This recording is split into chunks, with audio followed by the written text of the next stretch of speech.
Mukunda Jewellers, first ever factory outlet opening soon in Jubilee Hills.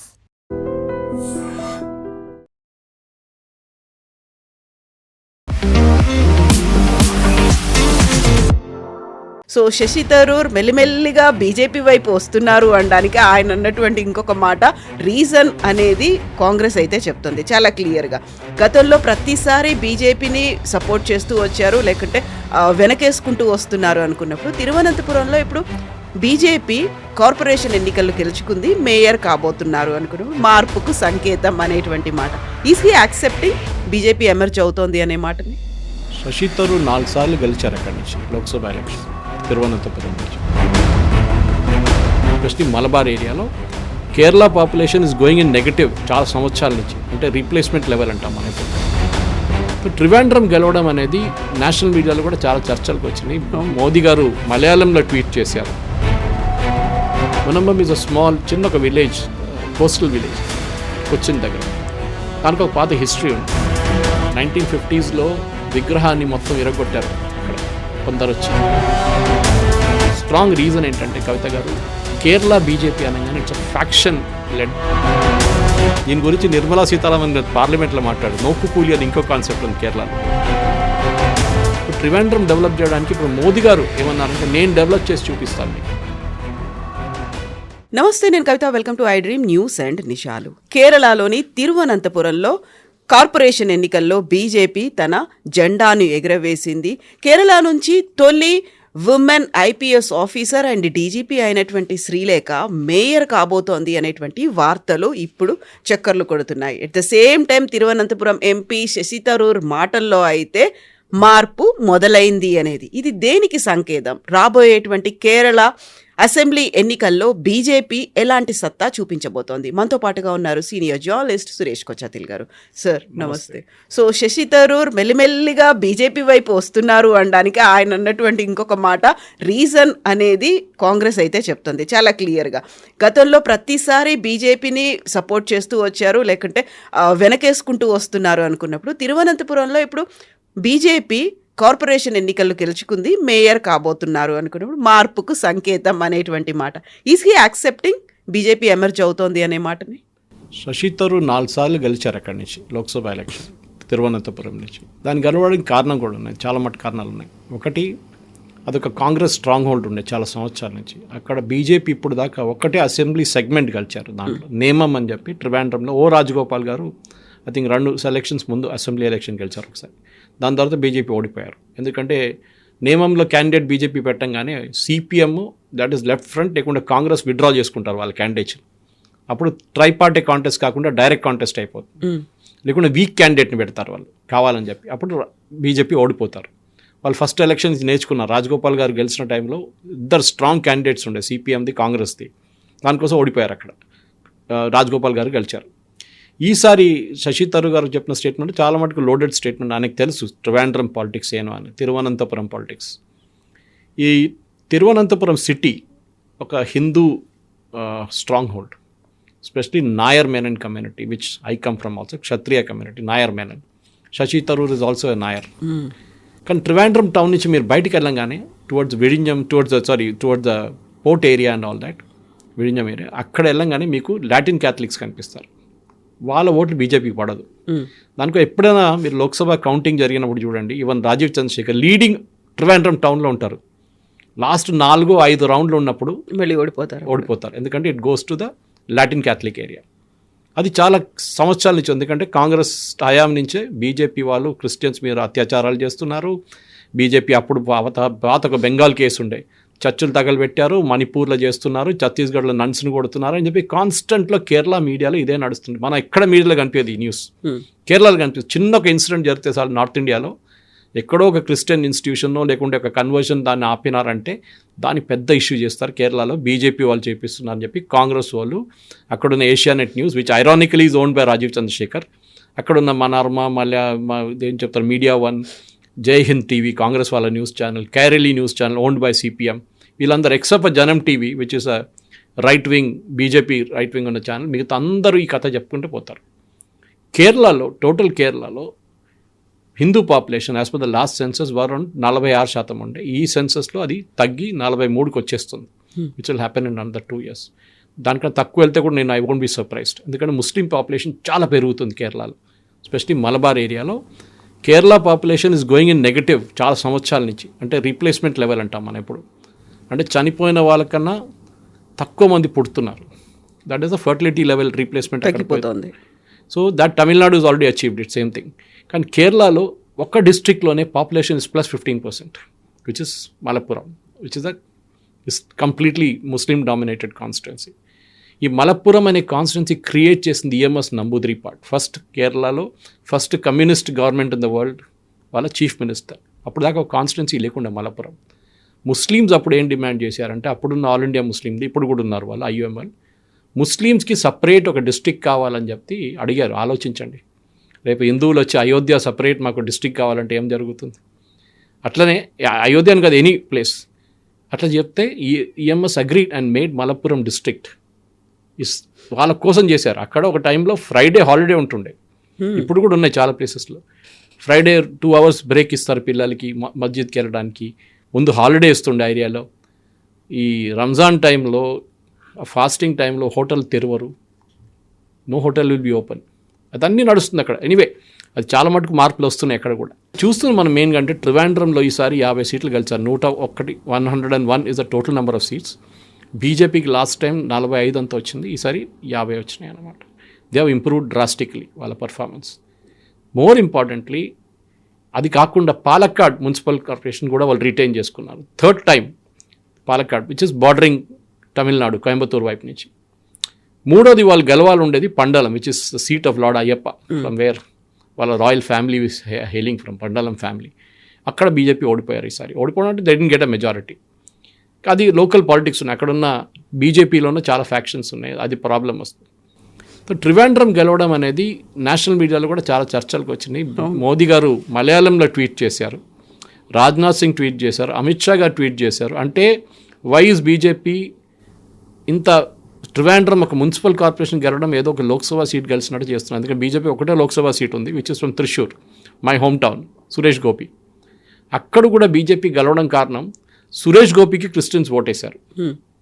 I'm marking my words very carefully. బీజేపీకి Christian votes వేయలేదు, సురేష్ గోపికి Christian votes వేశారు. త్రిచూర్ టౌన్లోనే it's very good, చాలా strong presence ఉంది. ఇంకోటి అంటే కవిత గారు, కేరళలో క్రిస్టియన్ డినామినేషన్స్ చాలా ఉన్నాయి. మన దగ్గర ఒక క్యాథలిక్ అంతే ఉంటుంది, అక్కడ సిరియన్ క్యాథలిక్స్ ఉన్నారు. One of the earliest Catholic groups. Syria at one time was a Catholic country. ఇప్పుడు ఆలోచించి కంప్లీట్ ఇస్లామైజ్ అయిపోయారు. సిరియన్ క్యాథలిక్స్, లాటిన్ క్యాథలిక్స్ నేను చెప్పాను చూడండి. ఇప్పుడు ఫిషింగ్ కమ్యూనిటీలో వాళ్ళు చాలా స్ట్రాంగ్ ప్రెసెన్స్ ఉంది వాళ్ళకి. నాడార్ కన్వర్టెడ్ నాడార్ క్రిస్టియన్స్ ట్రివాండ్రం ఏరియాలో are all Latin Christians, Catholics, Protestants, Marthoma, వీళ్ళందరూ సబ్ డినామినేషన్స్ కొడతారు. జేకోబైట్, ఈ మార్థోమా జాకోబైట్ కొట్లాడ సుప్రీంకోర్టులో బ్రిటిష్ టైం నుంచి నడుస్తుంది, బిఫోర్ రామ్ జన్మభూమి. వాళ్ళది సపరేట్ ఫైట్ ఉంది వాళ్ళది. వీళ్ళు వాళ్ళ చర్చ్కి వెళ్ళరు, వాళ్ళు వీళ్ళ చర్చ్కి రారు. వీళ్ళ క్రిమేషన్ వాళ్ళ బరియల్ గ్రౌండ్లో వీళ్ళు మిగతా వాళ్ళని బరీ చేయనియరు, వీళ్ళు అక్కడ. It's a big fight among themselves. కానీ వాళ్ళు యునైటెడ్గా ఉంటారు ఓటేసేటప్పుడు. ఓటేసేటప్పుడు అందరు వ్యతిరేకం, బీజేపీ. అది బీజేపీ చాలా మటుకు బ్రేక్ చేశారు. ఎస్పెషలీ మునంబం ఇష్యూ మీకు తెలిసిందే. మునంబం ఈజ్ అ స్మాల్, చిన్న ఒక విలేజ్, కోస్టల్ విలేజ్, కొచ్చిన్ దగ్గర. దానికి ఒక పాత హిస్టరీ ఉంది. అదొక చిన్న ఐలాండ్ లాగా ఉందన్నమాట. ఐలాండ్లో ఏం చేశారంటే, మార్తాండ వర్మ ఉన్న టైంలో బిఫోర్ ఇండిపెండెన్స్ అదొక ముస్లిం జెంటిల్మెన్కి ఇచ్చారు. వాళ్ళ వెరీ వెల్ నోన్ పర్సన్. ఆయనకి లీజ్లో ఇచ్చారు, మీరు అక్కడ ఏమైనా చేసుకోండి, అక్కడ ఏం లేకుండా ఆ టైంలో. సో ఆయన ఏం చేశారు, లీజ్లో పెట్టుకున్నారు. తర్వాత అది కొంతమంది అక్కడ ఉండడం మొదలు పెట్టారు, ఇల్లు కట్టుకున్నారు, ఫిషర్మెన్ స్పెషల్, ఎందుకంటే సీ అక్కడి నుంచి మొదలవుతుంది. తర్వాత ఆయన ఇండిపెండెన్స్ వచ్చేదాకా కంప్లీట్లీ ఉన్న ప్రాపర్టీ అంతా గవర్నమెంట్ ఆఫ్ ఇండియాకి పోతుందని తెలుసుకున్నప్పుడు ఈయన ఏం చేశాడు, just Muslim gentleman, he gave it to Farook కాలేజ్కి ఒక డీడ్గా రాసి ఇచ్చేసారు. ఫరూక్ కాలేజ్ అని కాలికెట్ దగ్గర ఉంది. ఫరూక్ కాలేజ్కి లీజ్లో రాసి ఇచ్చేశారు, ఇది మీరు వాడుకోండి అని చెప్పేసి. కానీ ఆయన దాంట్లో తప్పు ఏం చేశాడంటే, చిన్నగా వర్డ్ వకఫ్ అని మెన్షన్ చేశాడు ఇక్కడ. సో అది అట్లనే ఉండిపోయింది. ఫరూక్ కాలేజ్ ఏం చేశారంటే, వాళ్ళకి డబ్బులు కావాలండి, ఆ టైంలో కాలేజ్కి డబ్బులు లేకుండే, వాళ్ళు ఈ మునంబం ల్యాండ్ని అమ్మేసుకున్నారు. అక్కడున్న ఒక 600 మంది ఫ్యామిలీస్కి వాళ్ళు పట్టా ఇచ్చేసి అమ్మేసుకున్నారు ల్యాండ్ అంతా. వాళ్ళు రిజిస్టర్ చేసుకున్నారు, ప్రాపర్టీ ట్యాక్స్ కడుతున్నారు. 10 సంవత్సరాల ముందు సడన్గా కేరళ వకఫ్ బోర్డు వచ్చి ఈ ల్యాండ్ అంతా మాదని చెప్తున్నారు. అది వాళ్ళ స్ట్రాటజీ. అది ఎప్పుడైనా చూడండి, ఎక్కడైనా గుట్ల బేగంపేటలో ఔరంగజీబ్ గుర్రాలు వచ్చి గడ్డి తినని చెప్పేసి అది వకఫ్ ల్యాండ్ చేసిన మనుషులు ఇక్కడ తెలంగాణ వకఫ్ బోర్డు. ఇట్లా అక్కడ కూడా జరిగింది. So these people went to the court. Kerala హైకోర్టుకి వెళ్ళారు. కేరళ హైకోర్టు మళ్ళీ స్టే ఆర్డర్ ఇచ్చారు. మళ్ళీ అక్కడికి నడుస్తున్నప్పుడు సడన్గా ఒక అజిటేషన్ స్టార్ట్ అయింది ఈ వకఫ్ బిల్ వచ్చినప్పుడు పార్లమెంట్లో. దట్ ఈ ల్యాండ్ మాది, మేము 7 generations నుంచి మేము ఇక్కడ ఉంటున్నాం అని చెప్పేసి. That became a big issue in the election. In fact మునంబంలో ఇది వీళ్ళు ఫాస్ట్ అండ్ టు డెత్ చేస్తున్నారు కంటిన్యూస్. ఇంత 300-400 రోజుల నుంచి నిరాహార దీక్ష. దాన్ని కాంగ్రెస్ వాళ్ళు పాలిటిక్స్ ఆడి ఆపించేశారు ఎలక్షన్ ముందే. మీరు ఆపేసేయండి, మేము చూసుకుంటాం అది అని చెప్పి. ఏం జరగలేదు. కేరళ హైకోర్టు స్టే ఇస్తే మళ్ళీ ఇప్పుడు సుప్రీంకోర్టు దానికి స్టే ఇచ్చారు ఇప్పుడు వెళ్ళి. So it is back to square one again. వాళ్ళ ల్యాండ్ వాళ్ళ దగ్గర లేదు ఇప్పుడు, అంటే రైట్స్ లేదు వాళ్ళకి. తర్వాత చూద్దాం సుప్రీంకోర్టులో ఏం జరుగుతుందని. సో కాంగ్రెస్ వాళ్ళు వచ్చి విత్డ్రా చేయించుకొని వాళ్ళ క్యాండిడేట్ పెట్టుకున్నారు అక్కడ మునంబం వార్డులో. వాళ్ళకి క్యాండిడేట్ని పెట్టుకున్నారు, ఏది లాటిన్ చర్చ్ వాళ్ళ సపోర్ట్తోని. కానీ అదే టైంలో బీజేపీ వాళ్ళు కూడా నిరాహార దీక్ష చేస్తున్నారు. వాళ్ళు విత్డ్రా చేయలేదు. వాళ్ళ దాంట్లో కూడా క్రిస్టియన్స్ ఉన్నారు చాలా మటుకు. వాళ్ళు అన్నారు మాకు ఇప్పుడు సొల్యూషన్ వచ్చేదాకా మేము విత్డ్రా చేయమని చెప్పేసి వాళ్ళు కంటిన్యూ చేశారు. వాళ్ళ క్యాండిడేట్ పెట్టారు. 1 Christian lady contested on that ticket BJP. ఆమె గెలిచింది against the powerful Latin church. She won the seat. అక్కడ పాలిటిక్స్ మారిపోతుంది కేరళలో. ఇదే మీరు ట్రివాండ్రంలో చూశారు. ట్రివాండ్రంలో హిందూ కన్సాలిడేషన్ జరిగింది. దానికి చాలా కారణాలు ఉన్నాయి. ఒకటి, కాంగ్రెస్ వైపు నుంచి ఈ ముస్లిం పార్టీల కోసం ఎస్డిపిఐ కానివ్వండి, సిపిఎం వాళ్ళు మదనీ అని చెప్పి ఒక టెర్రరిస్ట్ ఉన్నారు, ఆయన బెంగళూరు బ్లాస్ట్ మెయిన్ అక్యూజ్డ్. ఆయన ఇప్పుడు ఫ్రీగా తిరుగుతున్నాడు కేరళలో. సుప్రీంకోర్టు ఆయనకి బెయిల్ ఇచ్చింది. అట్లాంటి చాలామంది ఉన్నారు. సో వీళ్ళేం చేస్తున్నారంటే కంప్లీట్ ముస్లిం ఓట్ బ్యాంక్కి ప్యాండర్ చేస్తున్నప్పుడు అక్కడ కేరళలో ఉన్న హిందువులు ఇప్పుడు దాకా స్ప్లిట్ అయి ఉండే. ఇక్కడ ఈ 43% మీరు డివైడ్ చేస్తే 16 వస్తుంది మ్యాక్సిమం. ఈసారి బీజేపీకి కొన్ని సీట్స్లో 20% దాకా ఓటు వచ్చింది. దానికన్నా ఎక్కువ రాదు unless Christians start voting for BJP. Christians కూడా ఈ ప్రాబ్లం, ఈ లవ్ జిహాద్ ప్రాబ్లం వచ్చినప్పుడు వాళ్ళ అమ్మాయిలు చాలామంది కనిపించకుండా పోయారు. So they also started against. In fact one of the bishops అక్కడున్న ఒక 3 సంవత్సరాల ముందు ఆయన పెద్ద స్టేట్మెంట్ చేసిండు. లవ్ జిహాద్ ఒకటే కాదు, నార్కోటిక్ జిహాద్ కూడా నడుస్తుంది. వీళ్ళు డ్రగ్స్లో డీల్ చేస్తున్నారు ఈ జిహాదీస్లు. మా అమ్మాయిలకి డ్రగ్స్ ఇచ్చి వాళ్ళని ఎంటైజ్ చేసుకుంటున్నారని చెప్పి అలిగేషన్స్ చేస్తే ఆయన మీద కేసు వేశారు CPM government, Pinarayi Vijayan government. అది కాకుండా శబరిమల ఇష్యూ వచ్చింది. శబరిమలలో ద్వారపాలక కొట్టేశారు. శబరిమలలో ఉన్న అవుటర్ క్లాడింగ్ విజయమాల్యాకి ఇచ్చిన 33 కిలోల బంగారం 42 kgs బంగారు తాపడం పోయింది. అది గాయబ్. అది ఎక్కడ తీసుకెళ్ళి దాన్ని ఇప్పుడు డూప్లికేట్ పెట్టుకున్నారని చెప్పి ఎంక్వైరీ నడుస్తుంది under high court. Former 2 CPM leaders, senior CPM leaders, వాళ్ళు ట్రావెంకోర్ దేవస్వం బోర్డు చీఫ్ ఉండే వాళ్ళని అరెస్ట్ చేసి వాళ్ళు జైల్లో ఉన్నారు. అదొకటి చాలా మటుకు హిందువులకు కోపం వచ్చింది. ఎందుకంటే దానికన్నా ముందు కూడా మీకు గుర్తుంది కవిత గారు, సుప్రీంకోర్టు జడ్జ్మెంట్ వచ్చినప్పుడు మహిళల గురించి, మహిళల ఎంట్రీ శబరిమల గురించి వచ్చినప్పుడు పినరాయి విజయన్ ఇమ్మీడియట్లీ రియాక్ట్ అయ్యాడు. Yes we will implement from next week. అదే టైంలో మార్తోమా జడ్జ్మెంట్ వచ్చినప్పుడు సుప్రీంకోర్టు నుంచి పినరాయి విజయన్ ఏం చెప్పారంటే, ఫైనల్ జడ్జ్మెంట్ అది సుప్రీంకోర్టుది, దట్ వాళ్ళ క్లియర్ డినామినేషన్ చెప్పేసింది supreme court. This is what should be done. ఈ చర్చ్ వీళ్ళకి హ్యాండిల్ చేయాలి, ఈ బరియల్ గ్రౌండ్. పినరాయి విజయన్ అది అట్లా చేయలేరు, మనం వాళ్ళతో మాట్లాడదాం, it's a very sensitive issue అని. అంటే క్రిస్టియన్స్కి వచ్చినప్పుడు ఒక స్ట్రాటజీ, హిందువులకి వచ్చినప్పుడు ఇమ్మీడియట్ ఇంప్లిమెంటేషన్. మహిళలు తీసుకెళ్ళడానికి ట్రై కూడా చేశారు, పైన తీసుకెళ్లారు. మన వైపు నుంచి కొంతమంది ఛానల్ వాళ్ళు హైదరాబాద్ నుంచి కూడా వెళ్ళారు. వాళ్ళ సంగతి తెలిసింది దాని తర్వాత ఏమైందని ఆ ఛానల్ది. శబరిమలలో అయ్యప్ప శాపం వచ్చేస్తే మీకు ఎవ్వరు బతకరు. 1950s విగ్రహాన్ని మొత్తం ఇరగొట్టారు అక్కడ కొందరు వచ్చి, టెంపుల్ని సన్నిధానాన్ని తగలబెట్టారు శబరిమలలో. మీకు గుర్తుంటుంది. That was a horrible incident. తెలిసింది 45 ఒక వారం తర్వాత 10 రోజుల తర్వాత తెలిసింది జరిగింది అనేది. ఆ టైంలో సీసీటీవీలు లేవు, ఏం లేవు. కానీ చేసిన వాళ్ళు ఎవరని తెలిసిపోయింది. అక్కడున్న టీ ఎస్టేట్, కాఫీ ఎస్టేట్ వాళ్ళు చేశారు పని. అది మీరు బిలీవ్ చేయరు. దాట్ 3 or 4 ఫ్యామిలీస్ చేసిన దానికి ఆ శాపం, వాళ్ళ ఫ్యామిలీ అందరూ కుక్క సాగు తెచ్చారు. హారబుల్. ఈ హిందూ కన్సాలిడేషన్, హిందూ కోపం అనేది పినరాయి విజయన్ మీద మళ్ళీ వచ్చింది. That is why Palakkad very strong Hindu presence, Tamilian population mostly, Tamil Nadu నుంచి వాళ్ళందరూ చాలా సంవత్సరాల నుంచి, because it's the part of Tamil Nadu technically speaking. కానీ తర్వాత స్టేట్ రీఆర్గనైజేషన్లో అక్కడ కాసర్గోడ్ కానివ్వండి, ఇక్కడ కన్యాకుమారి తమిళనాడుకి ఇచ్చినప్పుడు Palakkad became a part of Kerala. ఈ ఎలక్షన్లో మేజర్గా ఏం జరిగిందంటే, ఒకటి హిందూ కన్సాలిడేషన్ ఇప్పుడు మాట్లాడింది, రెండవది క్రిస్టియన్ అవేకనింగ్. క్రిస్టియన్స్లో కూడా గ్రూప్స్ నేను చెప్పాను చూడండి, ఎక్స్ప్లెయిన్ చేశాను. వాళ్ళ నడిమిట్లో కూడా ఒక బ్రేకప్ వచ్చింది. మోదీ గారు రెగ్యులర్గా క్రిస్టియన్ లీడర్స్ని ఢిల్లీలో కలిసాం. మూడవది Rajeev Chandrasekhar's entry into Kerala BJP. దీంట్లో చాలా ఒక స్ట్రాంగ్ రీజన్ ఏంటంటే కవిత గారు, కేరళ బీజేపీ అనగానే ఇట్స్ అ ఫ్యాక్షన్ లెడ్. 4-5 గ్రూపులు ఉన్నారు అక్కడ. Shobha Surendran group, K Surendran group, V Muraleedharan group, Krishnadas group, ఇంకా అట్లాంటి 5-6 గ్రూపులు ఉన్నాయి అక్కడ. వీళ్ళు ఒక్కరికొకరు పడదు.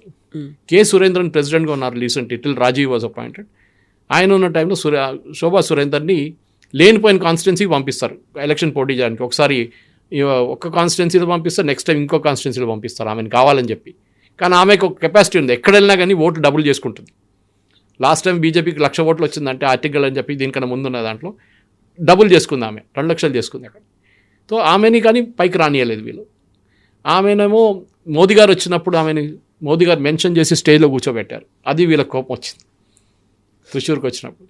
ఇట్లాంటి చాలా పాలిటిక్స్ ఉన్నప్పుడు విసర్గచ్చి లాస్ట్లో పార్టీ డిసైడ్ చేశారు ఎవ్వరు ఫ్యాక్షన్ లేని ఒక అపాయింట్ చేద్దామని చెప్పి రాజీవ్ చంద్రశేఖర్ని తీసుకొచ్చారు. Rajeev was not a BJP person, మీకు అనందరూ తెలిసిందే, కర్ణాటక నుంచి, బట్ ఈజ్ మలయాళీ. కానీ BPL mobile company was his company. ఆయన కంపెనీ అమ్మేసిన తర్వాత డబ్బులు దాన్ని became a investor in different things. రాజీవ్ని తీసుకొచ్చినప్పుడు కూడా వీళ్ళందరూ వ్యతిరేకించారు. అక్కడున్న ఆయనకి ఏం ఎక్స్పీరియన్స్ ఉంది పాలిటిక్స్లో, ఏం తెలుసు. కానీ ఆయన ఒక కార్పొరేట్ కల్చర్ తీసుకొచ్చాడు పార్టీలో. ఏంటంటే ప్రొఫెషనల్గా వర్క్ చేయడము, సోషల్ మీడియా డివిజన్, వాళ్ళ వైపు నుంచి టెలివిజన్ డిబేట్స్కి ఎవరిని పంపించాలి మొత్తం ప్లాన్ అవుట్ చేశారు వాళ్ళు, చాలా బాగా చేశారు. దానికోసం మొన్న కూడా ఈ ఎలక్షన్ రిజల్ట్ వచ్చిన తర్వాత ఇమ్మీడియట్గా మోదీ గారు కూడా మలయాళంలో ట్వీట్ చేశారు, saying that BJP congratulation BJP కార్యకర్తలు ట్రివాండ్రం కలిసిన దానికి అని చెప్పేసి. There is reawakening. కానీ బీజేపీ మళ్ళీ నెక్స్ట్ ఎలక్షన్లో గవర్నమెంట్ ఫామ్ చేస్తారంటే నో వే. గవర్నమెంట్ వై బీజేపీకి 3 సీట్లు కూడా 3-4 సీట్ల కన్నా ఎక్కువ రాదు. That is the best performance వస్తే కూడా. That is also impossible next assembly ఎలక్షన్లో. ఇప్పుడు స్టార్ట్ అవుతుంది జనవరి 2026, లేకుంటే ఫిబ్రవరిలో ఉంటుంది ఎలక్షన్స్. సో దాంట్లో నియమం అయితే గెలవచ్చు డెఫినెట్గా. మేబీ త్రిశూర్లో 1-2 కాన్స్టిట్యున్సీలు గెలవచ్చు. కానీ majority is not possible because Congress మొత్తం వాళ్ళ వైపు నుంచి ఉన్న Kottayam, Pathanamthitta and Ernakulam very strong Catholic presence. Congress మొత్తం ఓట్లు తీసుకెళ్ళిపోయి ఈసారి కూడా లోకల్ బాడీ ఎలక్షన్స్ అదే జరిగింది. నార్దర్న్ కేరళలో Indian Union Muslim League which is వీళ్ళ alliance, Congress alliance. Malappuram, Wayanad Rahul Gandhi, Priyanka Vadra constituency, అక్కడ ఎవరు నిలబడినా గెలుస్తారు వాళ్ళ వైపు నుంచి. అది కాకుండా మనం ఈసారి చూసిన కన్నూర్ ఇస్ అ సిపిఎం పంచుకోవటం అని చెప్పొచ్చు మనం. అక్కడ ఎవరు నిలబడరు కూడా కాన్స్టిట్యున్సీలో, భయపడతారు ఆపోజిషన్. కాలు ఉండవు, చేతులు ఉండవు వాళ్ళది, రాత్రికి తల కూడా కోసేస్తారు ఒకసారి, అంత భయం ఉంటుంది అక్కడ కూడా బీజేపీ బాగా పర్ఫామ్ చేశారు ఈసారి కన్నూరులో. Of all the places candidate పెట్టడమే పెద్ద పని. సో కవిత గారు ద ఓవరాల్ పర్ఫార్మెన్స్ చాలా మటుకు ఇంప్రూవ్ చేశారు. త్రిశూర్లో 6-12 అట్లా చాలా మటుకు ఇంప్రూవ్ చేసుకుంటూ వెళ్ళారు, డబుల్ చేసేసారు almost every place. Local body ఎలక్షన్లో బీజేపీ ఎప్పుడు పర్ఫామ్ చేస్తుంది, ఎందుకంటే మీ పాపులేషన్ తక్కువ ఉంటుంది లోకల్ బాడీ ఎలక్షన్లో. లోక్సభ అనగానే 10 లక్షలు 12 లక్షలు అవుతారు. లోకల్ బాడీ అయినప్పుడు 50,000, ఒక 75,000లో ఆ వార్డులు అయిపోతుంది ఓట్లన్నీ. ఇట్లానే గ్రో అవుతారా బీజేపీ అంటే ఎస్ పాసిబుల్. రేపు నీలేశ్వరం గెలవచ్చు అక్కడ. కానీ ఒక పాపులేషన్ ప్రొఫైల్ మార్చారు. చాలామందిని మలబార్ నుంచి, దట్ ఈస్ మలపురం ఏరియా నుంచి తీసుకొచ్చి రీసెటిల్ చేశారు నీలేశ్వరంలో. అప్పుడు హిందూ పాపులేషన్ తగ్గిపోయింది, అక్కడ ముస్లిం పాపులేషన్ ఎక్కువైపోయింది అనమాట. అది మీరు కొడగులో కూడా చూస్తున్నారు. కర్ణాటక వైపు కూడా కొడగులో చాలా మటుకు పాపులేషన్ డెమోగ్రఫీ మారిపోతుంది. అక్కడున్న కొడుగు వాళ్ళ పాపులేషన్ తగ్గిపోతుంది, ఎందుకంటే ముస్లింస్ వచ్చి ఉండడం మొదలుపెట్టారు అక్కడ, కేరళ నుంచి వీళ్ళందరూ. Anyway that's a separate politics. కానీ నేను ఎందుకు ఎక్స్ప్లెయిన్ చేస్తున్నాను, మన ప్రేక్షకులు కూడా అర్థం చేసుకోవాలి. కేరళ పాలిటిక్స్ అనేది ఒక చేంజింగ్ మనలాగా కాదు. ఇక్కడ 1-2-3 పార్టీలు ఉంటాయి, అక్కడ అది చిన్న పార్టీలు ఉంటాయి. ఫర్ ఎగ్జాంపుల్ కేరళ కాంగ్రెస్ మాణి, చాలామంది కన్ఫ్యూజ్ అవుతారు. కేరళ కాంగ్రెస్ అని కానీ ఇండియన్ నేషనల్ కాంగ్రెస్ అనుకుంటారు, కాదు. కేరళ కాంగ్రెస్ అనేది కేఎం మాణి అని చెప్పి ఒక సీనియర్ కాంగ్రెస్ లీడర్ ఉండే ఒక టైంలో ఆయన సెటప్ చేసిన party. They are affiliated to the చర్చ్తోని పనిచేస్తారు వాళ్ళు. చర్చ్ చెప్తారు ఈ క్యాండిడేట్ని పెట్టండి అంటే ఆ క్యాండిడేట్ని పెడతారు వాళ్ళు ఇప్పుడు దాకా కాంగ్రెస్ వాళ్ళతో టైఅప్లో ఉన్నారు, అంటే అలయన్స్లో ఉన్నారు మాణిగారు ఉన్నప్పటి నుంచి. కానీ మాణిగారు పోయిన తర్వాత వాళ్ళ కొడుకు హీ బికేమ్ వెరీ అంబిషియస్. ఆయన ఒక మినిస్టర్ కావాలంటే, రాజ్యసభ సీట్ కావాలంటే కాంగ్రెస్ వాళ్ళు పట్టించుకోలేదు. Jose K Mani is his name. So what he did, ఆయన సిపిఎం వైపు వెళ్ళిపోయాడు. కేరళలో 1/2 ఎమ్మెల్యే 1 ఎమ్మెల్యే పార్టీలు కూడా ఉన్నారు. అది తమాషా అనమాట. ఒక్క ఎమ్మెల్యే ఉంటే కూడా వాళ్ళు మాట్లాడుతున్న తీరు చూస్తే మీకు సర్ప్రైజ్ అయిపోతారు. ఏదో 15 ఎమ్మెల్యేలు ఉన్నట్లు మాట్లాడతారు వాళ్ళు. ఒక్క ఎమ్మెల్యే ఉంటారు అక్కడ. ఆర్జేడీ అంత పవర్ఫుల్గా ఉంటారు, అంత పవర్ఫుల్గా మాట్లాడతారు. అక్కడ ఆర్జేడీ ఉంది, మీకు తెలుసా. అక్కడ జేడీయూ ఉంది అక్కడ కేరళలో. వాళ్ళకు ఒక పంచాయత్ ఎలక్షన్ కూడా ఆన్ దర్ ఓన్ గెలవలేరు వాళ్ళు. సిపిఎంఓ వీళ్ళ కాంగ్రెస్ సపోర్ట్తో గెలుస్తారు వాళ్ళు, ఏ అలయన్స్లో ఉంటారు. దాన్ని కేరళ 2 అలయన్సెస్ ఉన్నాయి. ఒకటి ఎల్డిఎఫ్, సిపిఎం, సిపిఐ, వీళ్ళది RSP and then of course వీళ్ళు కేరళ కాంగ్రెస్ మాని. అటువైపు UDF Congress, IUML Indian Union Muslim League అని చెప్పింది. అది కాకుండా చిన్న చిన్న కొన్ని పార్టీస్ ఉన్నాయి వాళ్ళ దగ్గర కూడా. వీళ్ళిద్దరే ఎప్పుడు కేరళలో పొలిటిక్స్లో స్టార్టింగ్ నుంచే వీళ్ళు ఒకసారి గెలిస్తే వాళ్ళు ఒకసారి గెలుస్తారు. అసలు ఫస్ట్ టైం లాస్ట్ అసెంబ్లీ ఎలక్షన్లో అది రిపీట్ కాలేదు, సిపిఎం గెలిచారు. మళ్ళీ ఈసారి కూడా వాళ్ళు గెలవడానికి రెడీగా ఉన్నప్పుడు ఇదంతా జరిగింది. ఇప్పుడు సిపిఎం భయం ఉంది. సిపిఎం ఒకటి పినరాయి విజయన్ వ్యతిరేకంగా ఉన్న అరెగెన్స్, రెండోది ఆయన మీద ఉన్న గోల్డ్ స్మగ్లింగ్ కేసు ఒకటి, ఆయన కూతురు లంచం తీసుకుందని చెప్పి ఆమె మీద ఒక ఆరోపణ కేసు నడుస్తుంది. అది కాకుండా వాళ్ళ క్యాబినెట్లో ఉన్న చాలామంది మినిస్టర్స్ మీద కూడా అలిగేషన్స్ ఉంది, కరప్షన్ అలిగేషన్స్. సో ఇది ఒక పెద్ద ప్రాబ్లం అయిపోయింది సిపిఎంకి. సిపిఐ ఏమో అసలు వాళ్ళకి ఆన్ దర్ ఓన్, వాళ్ళు కూడా చిన్న పార్టీ వాళ్ళు ఎక్కువ గెలవలేదు, కానీ వాళ్ళు మాట్లాడుతూ తీరు చూస్తే అబ్బాబా ఏదో నేషనల్ లెవెల్ పార్టీ లాగా మాట్లాడతారు వాళ్ళేమో ఉన్న సీట్లు కూడా ఓడిపోతున్నారు. సిపిఎం ఏమైనా ప్రోగ్రెసివ్గా చేద్దామంటే, for example new education policy adopt చేద్దామని డిసిషన్ తీసుకున్నారు కేరళ గవర్నమెంట్. దాన్ని వ్యతిరేకించారు. దాంతో ఏమైపోయింది, రావాల్సిన ఫండ్స్ అన్నీ పోయినాయి సెంట్రల్ గవర్నమెంట్ దగ్గర నుంచి. సర్వశిక్ష అభియాన్ కానివ్వండి, మిగతా దానికి పిఎం శ్రీ ప్రాజెక్ట్ కింద రావాల్సిన ఫండ్స్ అంతా పోయింది. ఇప్పుడు ఎందుకు సిపిఐ వ్యతిరేకించారని చెప్పి మన పార్లమెంట్లో కూడా ధర్మేంద్ర ప్రధాన్ గారు చాలా బాగా చెప్పారు. జాన్ బ్రిటాస్ ఒక క్వశ్చన్ అడిగిన దానికి. సో కేరళ పాలిటిక్స్ అనేది మన దగ్గర ఉన్న స్ట్రైట్ ఫార్వర్డ్ పాలిటిక్స్ కాదు. ఇక్కడ రిలీజియన్, ఇక్కడ క్యాస్ట్ అండ్ అఫ్ కోర్స్ వాళ్ళ హిందూ ఓట్స్, ఈ మూడు ఉంటాయి. హిందువులు అక్కడ యునైటెడ్గా ఓట్ చేయరు, ఇప్పుడు స్ప్లిట్ అవుతారు 3 ముక్కలుగా. అంటే 43, 44 ఉంటే 1/3 BJP, 1/3 Congress, 1/3 CPM. CPM problem ఏమవుతుందంటే కవిత గారు, ఇప్పుడు మన నెక్స్ట్ స్లైడ్కి వచ్చిన అదే ప్రాబ్లం. నెక్స్ట్ జనరేషన్ లీడర్స్ రావట్లేదు. వీళ్ళది లీడర్షిప్ స్కూల్ లెవెల్ నుంచి బిల్డ్ అవుతుంది. పినరాయి విజయన్, గోవిందన్ మాస్టర్ వీళ్ళందరూ కాలేజ్ లెవెల్ నుంచి, ఎస్ఎఫ్ఐ నుంచి వచ్చారు వీళ్ళందరూ. అట్లనే గ్రో అవుతారు పార్టీలో. సో కాడర్ బేస్ పార్టీ అంటాం చూడండి, ఇదే కాడర్ బేస్ పార్టీ. కానీ ప్రాబ్లం ఏంటంటే లాస్ట్ ఒక 10-15 సంవత్సరాల్లో కేరళలో ఉన్న అబ్బాయిలు అమ్మాయిలు కేరళ నుంచి బయటికి వెళ్ళిపోతున్నారు. మీరు చెప్పొచ్చు, మీరు కూడా నేను కూడా ఉన్నా అంటే నేను ఎప్పుడో వచ్చాను హైదరాబాద్కి, 65లో వచ్చాను నేను. కానీ మా ఫాదర్ ఇక్కడ పోస్టింగ్ అయినప్పుడు రైల్వేలో. అది కాకుండా ఇక్కడున్న కేరళలో ఉన్న ఆపర్చునిటీస్ అస్సలు లేవు, జాబ్స్ లేవు, కంపెనీలు లేవు. వెస్ట్ బెంగాల్ వర్షన్ 2 కేరళ, ఉద్యోగాలు అస్సలు లేవు. ఏ కంపెనీ వచ్చినా కానీ వాని అక్కడి నుంచి ఎట్లా తరిగొట్టాలని చూస్తారు. ఫస్ట్ రోజే జెండా పెట్టేస్తారు కమ్యూనిస్ట్ వాళ్ళు వచ్చి, లేకుంటే కాంగ్రెస్ వాళ్ళు పెడతారు. వీళ్ళిద్దరు ఒకటే, మన కమ్యూనిస్ట్ వాళ్ళు ఒక్కడే తిట్టక్కర్లేదు, కాంగ్రెస్ వాళ్ళు కూడా అదే పని చేశారు. మీరు బిలీవ్ చేయరు, I don't know how many people here know something called చెమట తోడలాలి in Kerala. Head load workers అంటారు వాళ్ళు. ప్రతి విలేజ్లో ఒక హెడ్ లోడ్ వర్కర్స్ ఉంటారు, 10 మంది యూనియన్ వాళ్ళు. రెడ్ కలర్ టర్బన్ కట్టుకొని బ్లూ షర్ట్ వేసుకొని ఉంటారు అక్కడ. అది either AITUC or INTUC or CITU, వీళ్ళ అఫిలియేషన్లో ఉంటారు వాళ్ళు. మీరు మీ ఇంటికి ఫర్ ఎగ్జాంపుల్ ఒక సోఫా సెట్ కొనుక్కొచ్చారు, దాని విలువ ఒక 45,000 50,000 పెట్టుకుందాం. మీరు ఇంటికి తీసుకొచ్చిన తర్వాత మీరు దాన్ని అన్లోడ్ చేయాలంటే మీరే అన్లోడ్ చేయాలి. మీ డ్రైవర్ కూడా హెల్ప్ చేయకూడదు, మీ ఇంట్లో ఉన్న పని మనిషి కూడా హెల్ప్ చేయకూడదు. అప్పుడు యూనియన్ వాళ్ళకి తెలిసిపోతుంది, వాళ్ళు అదే రూట్లో కూర్చొని చూస్తారు. వాళ్ళకి ఇమీడియట్ ఫోన్ కాల్ వచ్చేస్తుంది, వాళ్ళు మీ ఇంటికి వస్తారు. 5 మంది వచ్చేస్తారు, లేకుంటే 10 మంది వస్తారు. అంత దింపడానికి 2 చాలు, కానీ 5 మంది వస్తారు. వచ్చి చూస్తారు, చూసి ఒక 10,000 కావాలంటారు. మీరు అంటారు 45,000కు కొనుక్కున్నాను, ఇక్కడి నుంచి తీసి అక్కడ పెట్టడానికి 10 ఫీట్ దూరం పెట్టడానికి రూమ్ లోపలికి 10,000 అంటే, లేకుంటే రిటర్న్ పంపించేసేయండి. చాలామంది ఫ్రస్ట్రేట్ అయిపోయి దానికోసం కేరళ నుంచి వెళ్ళిపోయారు. ఈ యాటిట్యూడ్ చెమట తోడాలి. దీని గురించి నిర్మలా సీతారామన్ గారు పార్లమెంట్లో మాట్లాడారు. నోక్కు కూలి అని ఇంకో కాన్సెప్ట్ ఉంది కేరళలో. ఈ ట్రాక్టర్లన్నీ వచ్చే ముందు వీళ్ళందరూ మాన్యువల్ లేబర్ చేస్తారు కదా ఫార్మింగ్. ట్రాక్టర్ వచ్చిన తర్వాత వీళ్ళు చాలామంది అంటారు, మీరు 40 మంది బదులు మీరు ఇప్పుడు ట్రాక్టర్ వాడుకుంటున్నారు, 5 మంది కూడా పని లేదంటే ఒకడు అక్కడ కూర్చుంటాడు రోజంతా, ఒకడు పక్కన పొలం పక్కన కూర్చొని చూస్తాడు ఈ ట్రాక్టర్ పనిచేస్తుందంతా. సాయంత్రం కాగానే అక్కడ ముందు పనిచేస్తున్న 35 మంది ఉన్నారు కదా, వాళ్ళ జీతం ఈయనకి ఇవ్వాలి. వాళ్ళు పని చేయలేదు, వాళ్ళు లేరు కూడా ఇప్పుడు, కానీ ట్రాక్టర్ యూజ్ చేశారు కదా మీరు. సో నోక్కు కూలి అంటే మీరు చూడడానికి ఒక ఛార్జ్ వీడు తీసుకుంటాడు. మీరు ఎక్కడ ఈ లోకంలో ఎక్కడ విన్నారు ఇట్లాంటి కాన్సెప్ట్స్? ఇదే కేరళని ధ్వంసం చేశారు. 2-3 మోహన్ లాల్ సినిమాలు ఉన్నాయి బ్యూటిఫుల్. ఒకటి వరవేల్పు అని చెప్పి వాజ్పేయి గారు మెన్షన్ చేశారు దాని గురించి. కుమరకంకి వెళ్ళినప్పుడు ఆయన ఒక బస్సు కొని పక్కన సెకండ్ హ్యాండ్ బస్సు కొని ఆయన పిచ్చి పట్టేస్తాడు లాస్ట్లో మోహన్ లాల్కి. డ్రైవరు, యూనియన్లు, కండక్టరు, ఓ బాబా మోటార్ వెహికల్ ఇన్స్పెక్టర్ వీళ్ళందరూ కలిసి ఆయన్ని తిప్పుతారు. అట్లనే మిథునం అని చెప్పి ఇంకోటి బిస్కెట్ ఫ్యాక్టరీ పెట్టుకొని ఓన్లో ట్రై చేస్తే అక్కడ కూడా అదే జరుగుతుంది. బిస్కెట్ ఫ్యాక్టరీ అని ఫౌండేషన్ కూడా వేయనివాడు అని, కేబుల్ పెట్టనియాడు అక్కడ, అట్లా ఎలక్ట్రికల్ కేబుల్ కూడా. కేరళలో చాలా జరిగింది అట్లా సూసైడ్స్. ఒక ఆయన పాపం కన్వెన్షన్ సెంటర్ పెట్టుకున్నాడు కన్నూరు వైపు, నార్త్ కేరళలో. ఆయన ఇనాగ్రేషన్ చేయలేదు, ఆయన దుబాయ్ నుంచి వచ్చి కష్టపడి ఆయన చాలా సంవత్సరాలు అక్కడ ఉండి వచ్చి పనిచేసి సెటప్ చేసుకున్నాడు. అంటే కన్వెన్షన్ సెంటర్ కట్టాడు కానీ ఓపెన్ చేయనియట్లేదు మున్సిపల్ కార్పొరేషన్, సూసైడ్ చేసుకున్నాడు. ఒక ఆయన వర్క్షాప్ పెట్టుకున్నాడు, ఆయనకి లంచం ఇవ్వాలంట, లంచం ఇవ్వాలని చెప్తే ఆయన వర్క్షాప్ బంద్ చేయించేశారు వాళ్ళు. ఇనాగ్రేషన్ ముందే బంద్ అయిపోయింది వర్క్షాప్, ఆయన కూడా సూసైడ్ చేసుకున్నాడు. ఇది కేరళ సంగతి. ఇప్పుడు తిరువనంతపురంలో ఒక ఐపీఎస్ ఆఫీసర్, డీజీపీ, ఒక శ్రీలేఖ అనే ఆవిడ, తను అంత పెద్ద పొజిషన్లో ఉండి ఒక కార్పొరేటర్గా కంటెస్ట్ చేశారు. ఈ she going to become first mayor తిరువనంతపురంలో? The first IPS officer from Kerala, lady IPS officer.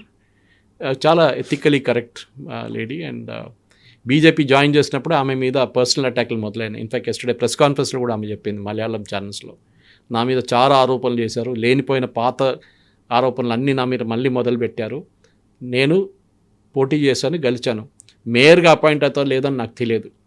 So ఇది ప్రాబ్లమ్ ఇస్, వీళ్ళు ఎవరైనా బీజేపీ కాంగ్రెస్ గెలిస్తే ప్రాబ్లం లేదు సిపిఎంకి, బీజేపీ గెలవకూడదు. ఇన్ఫ్యాక్ట్ వినోయ్ విశ్వం ఇప్పుడున్న secretary of CPI, national secretary CPI ఏమంటున్నారు, మేము కాంగ్రెస్ గెలిచింది మాకు ఇష్యూ కాదు, బీజేపీ గెలిచింది చూడండి, it is a big worrying factor for us.